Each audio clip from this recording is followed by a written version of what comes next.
So guys, in this video we will use this reset index method. So before that we have to remove some columns. So for that I'll just copy it from here and set it here and assume the column name is 1 comma 3 comma 5. Okay, we want to remove three columns, three rows actually. So one row, that means this one, then third, and then the next one. Okay, 5 fifth, and the axis should be 0 because we want to remove the rows. Okay, and in place equals to true because we want to remove the from the main table, right? So now if I write if I run ndf2, then you can see that this 1 3 and 5 indexed row is not available, 0 2 4 6 and then 7 8 and so on, right?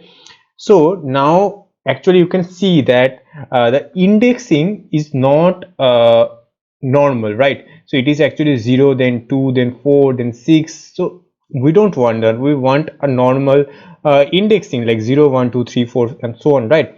So for that we can use this reset index method. So I'll just write over here ndf2 dot reset underscore index. Okay, that's it. It will reset all the index. Okay, now if I run it, you can see that it is showing me the actual index like 0 2 4 6 7 with the replaced index like 0 1 2 3 4 and all, right? But we also don't want this index column extra, right? We want to merge it with the actual table. So in that case we just need to write drop equals to true.